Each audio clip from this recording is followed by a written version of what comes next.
আরেকটা দরবারে গেছিলাম, এটা বলা হয় মুর্শিদপুর পাক দরবার শরীফ। এটা ময়মনসিংহের শেরপুর জেলা কুসুমহাটি থেকে একটু সামান্য ভিতরে হলো মুর্শিদপুর দরবার। সেখানে গিয়ে আল্লাহর একজন জিন্দা ওলি মানে সন্ধান পাইলাম। জিন্দা ওলি যাকে বলে, আপনার চেহারা সিনা দেখে বলে দিতে পারবে আপনি অতীতে কি কি করে আছেন। আমি দেখলাম উনি একজন উপজেলার চেয়ারম্যান দোয়া নিতে আসছে, ওনার দিকে তাকে বলতেছে, বাবা আপনি জীবন অনেক খারাপ কাম করছেন, বাবা যে মার্ডার করছেন এই মার্ডারের কারণে আপনি হাসরের মধ্যে আসামি হয়ে যাবেন। উপজেলা চেয়ারম্যান সে থুতুমুতু খেয়ে গেছে, টেনশনে পড়ে গেছে যে মার্ডারের কথা কেউ জানেন, আল্লাহর ওলি জানাই দিছে কে? আল্লাহ। বাবা আপনি আপনার সন্তানকে হত্যা করছেন। কেমনে বলতেছে? আপনার সন্তানকে আপনি হত্যা করছেন। কেমনে হত্যা করছে? ওই যে জন্ম হওয়ার আগেই তাকে হত্যা করে ফেলছে। সে অকপটে স্বীকারও করে নিচ্ছে।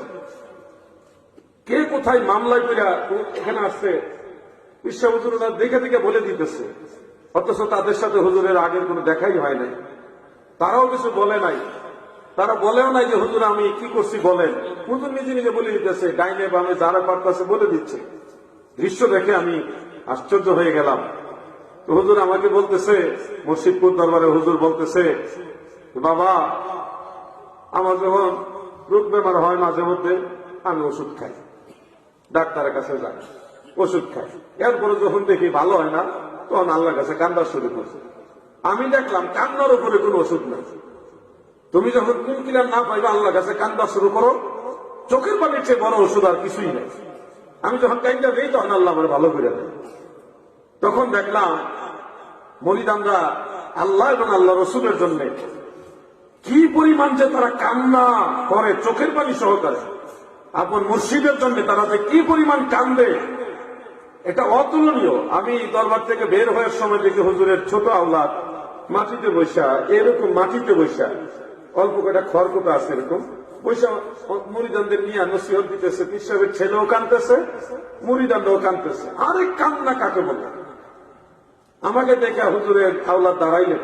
আমি দেখলাম হুজুরের সারা মুখে মাথায় শরীরে ধুলাবালি লেগে গেছে, মুরিদানদের শরীরে বুঝে ধুলাবালি।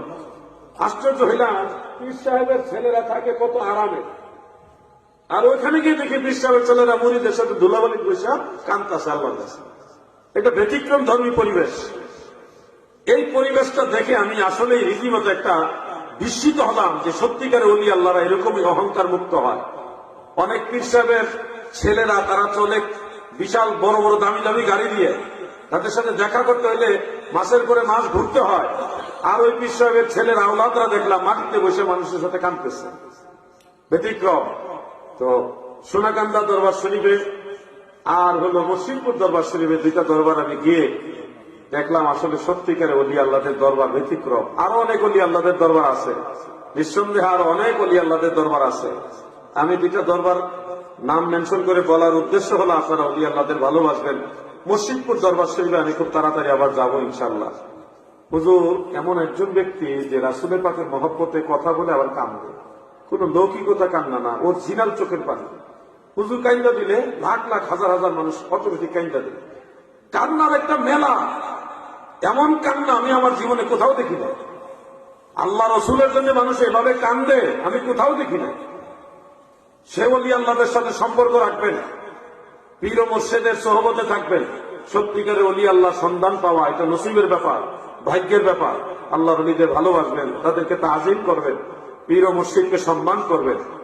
আজকের মতো এখানে শেষ করলাম।